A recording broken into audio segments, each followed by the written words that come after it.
महाराष्ट्र सरकार ने वीर माताओं, वीर पत्नियों और शहीद कर्मचारियों, अधिकारियों के कानूनी विरासों को बड़ी राहत दी है। सरकारी जमीन के हस्तांतरण पर अब स्टैंप शुल्क नहीं लगेगा। वहीं मंत्री चंद्रशेखर बावनकुळे ने महायुति में मतभेद और भ्रष्टाचार के आरोपों को भी खारिज किया है। अधिकारी शहीद झाले आहेत, त्यांच्या वीर पत्नी आहे, वीर माता आहे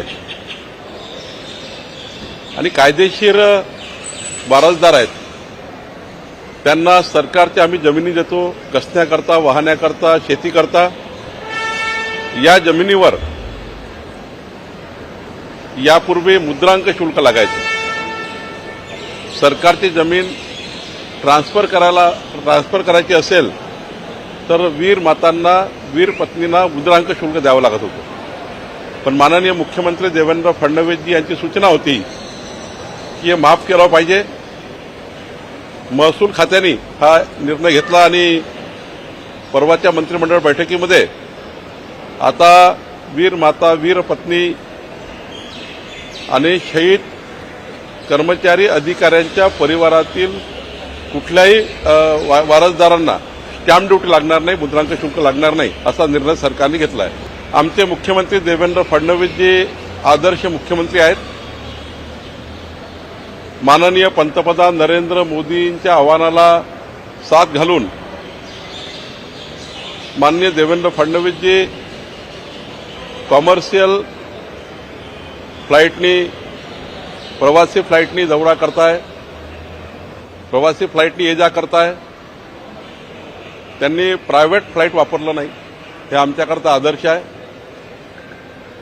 आणि मी उद्धव ठाकरेंचे आभार मानतो की त्यांनी प्रधानमंत्री मोदींच्या आव्हानाला प्रवासी फ्लाईटमधून येणं पसंत केलं, त्यांनी साथ दिली। शेवटी हे महत्त्वाचं आहे की देशहिताकरता एखादा निर्णय प्रधानमंत्र्यांनी घेतला असेल त्या निर्णयाला उचलून धरणे। दोघांनी या ठिकाणी प्रवासी फ्लाईटमध्ये येऊन एक आदर्श उदाहरण तयार केलेलं आहे।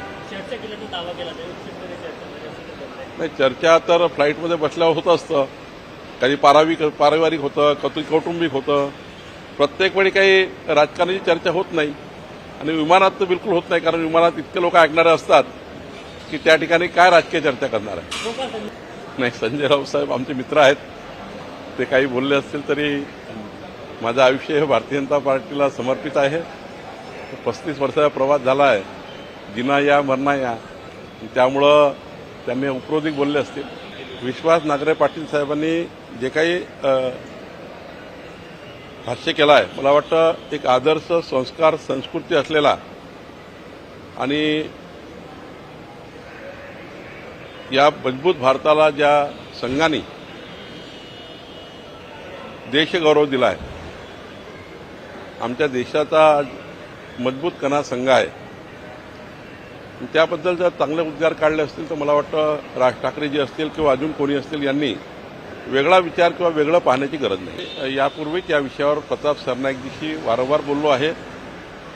माननीय प्रताप सरनाईकजी मंत्री परिवहन यांनी मला आश्वस्त केलं आहे की अशा आताही नोकरीवर नसताना या विभागात हस्तक्षेप ठेवणारे जे लोक आहेत यावर गुन्हा दाखल केला पाहिजे।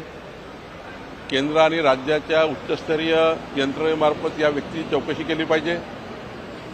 हा व्यक्ती अजूनही सरकारमध्ये उच्च पदावर असल्यासारखं वागतो आहे, त्यामुळे याची चौकशी मुख्यमंत्री करणार आहेत किंवा परिवहन मंत्र्यांनी मला आश्वस्त केलं आहे की आम्ही याची चौकशी करतो। घोटाळ्याचा कयास बांधला झाला। ॲडज्युडिकेशनमध्ये ज्या केसेस आम्ही हिअरिंगला घेतो त्या कॉस्टली ज्युडिशियल पॉवर असतात, पण कधी कधी कॉस्टली ज्युडिशियल पॉवर वापरून जास्तीचं मुद्रांक कमी करणे आणि कमी मुद्रांक जास्त करण्यात ज्या केसेस असतात त्याचा एजी मार्फत ऑडिट व्हावं असं म्हटलं आहे। याचा अर्थ घोटाळा झाला असं नाही आहे, पण यामध्ये तफावत जे निघेल ॲडज्युडिकेशनच्या केसेसमध्ये ती फार मोठी असेल।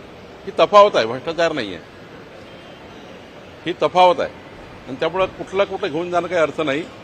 आमच्या खात्यामध्ये कुठल्याही पद्धतीचा भ्रष्टाचार मी तर सहन करून घेत नाही, कारण कोणत्याही परिस्थितीमध्ये देवेंद्र फडणवीस सरकार, आमचं सरकार हे पारदर्शी, लोकाभिमुख आणि गतिमान ठेवण्याचा आम्ही प्रयत्न करतो आहे। त्यामुळे कोणताही भ्रष्टाचार त्यामध्ये नाही, फक्त तफावत आहे। ती तफावत आम्ही एजीच्या माध्यमातून अकाउंटंट जनरलच्या माध्यमातून टास्क फोर्स तयार करून 1 एप्रिल 2021 ते 31 मार्च 2025 पर्यंत तपासतो आहे, 31 मार्च 2026 पर्यंत तपासतो आहे. त्यामध्ये कमी जास्त केलं असेल तर त्याची दुरुस्ती करू किंवा वसूल करू.